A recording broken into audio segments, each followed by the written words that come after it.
But there were progress made, like in the 1960s, though. There was progress made, but the progress never addressed the core problems. So it's kind of like, And the core problem, excuse me, like, and the core problems for me today are universal education, which is not guaranteed in America, and universal healthcare, which is not guaranteed. but all that's part of it. So if standing from the outside, you can probably see it clearer.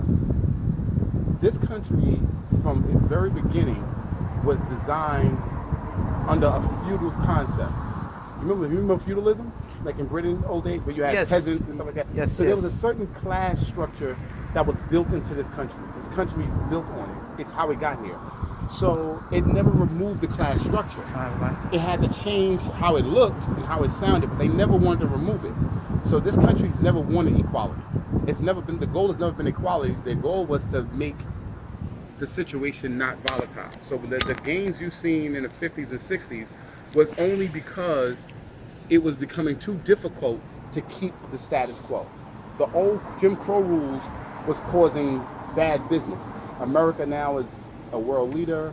America is trading with all kinds of races across the world.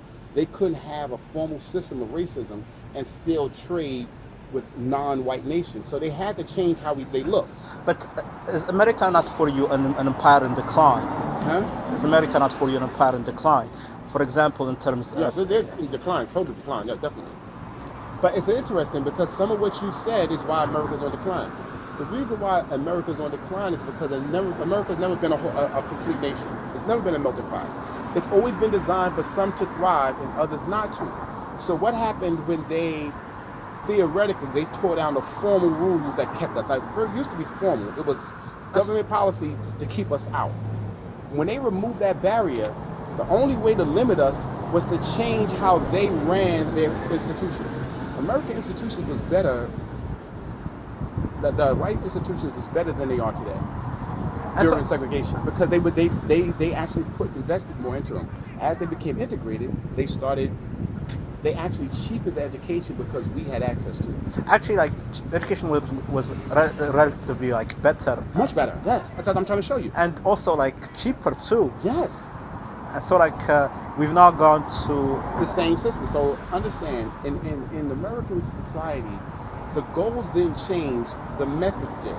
In the past, race was a sufficient barrier. Once they removed that as an officially barrier that they can use, they had to do the same thing. They still wanted to prevent our full access. What they needed to do was come with other criteria that wasn't based solely on race. So they knew economic conditions would do it, right? Economic limitations. and so you're So right. if you raise the price, it's not my race, I just couldn't afford it. You're right, and also like there is also income inequality nobody's talking about. Right.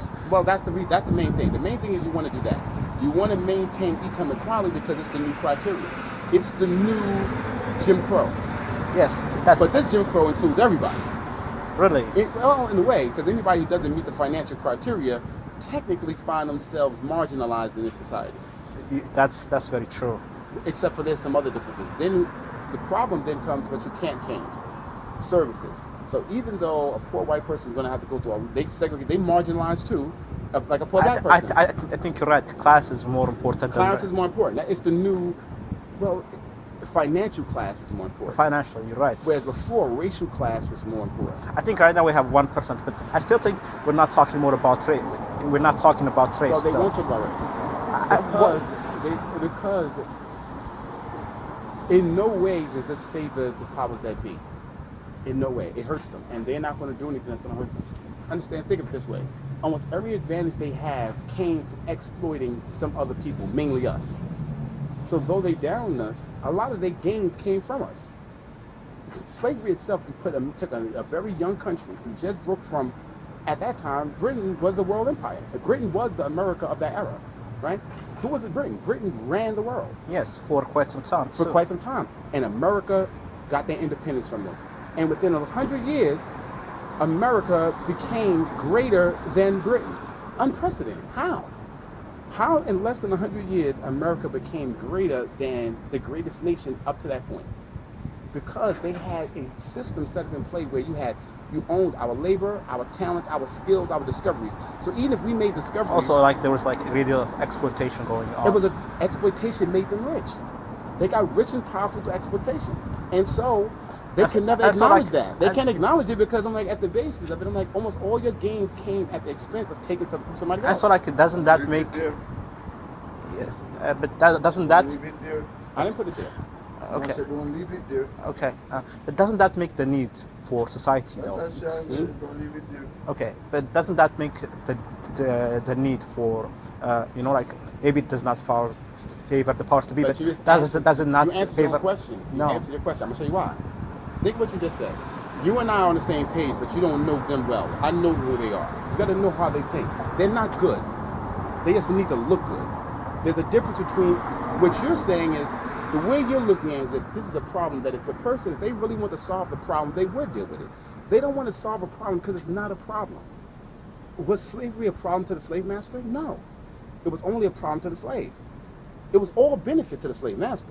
It was only not beneficial to us. So we're going to have two different attitudes. Actually, I'm going to want to solve it because I'm losing. I'm in the bad end of it. But if you're benefiting from the existing system, do you really want to tear it down? well, Do you understand what I mean?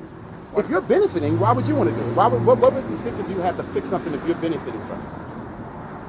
well, it's not about like benefits or. It's not about it to you.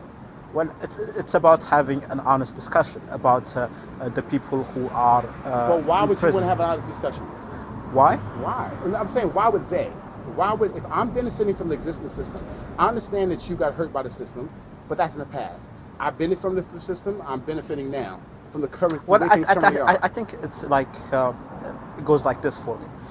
I have witnessed like practices of like you know, like bias, Right. and so like now the need to have like an honest discussion about trust is present for me.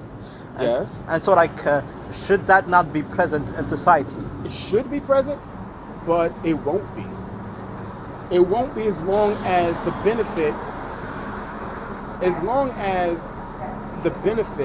is greater than the detriment. That's just the way it always was.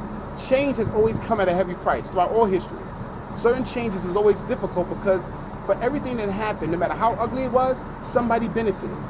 Any war, anything you ever seen, no matter how atrocious it looks, there were those who were in a position to benefit, which is the reason why it happened. Now, the people who benefited, they may pretend that they don't like the event, but they benefited. You take a war, for example. There are many countries and many corporations in some countries that benefit from war. They can't say it because nobody wants to say out loud that, hey, I benefit. Well, But they benefit. actually, like if we are to talk honestly about war, war is only being benefited by the arms manufacturer. So like the arms manufacturer is going to benefit because like now Yeah. he's going to have to distribute Not arms. just arms. They got better than that. There's a lot of benefits in it. For one, not just arms, the world of finance gets benefits because whenever there's a war, you have to then issue large borrowing. There's a lot of large come out of borrowing. I work on Wall Street.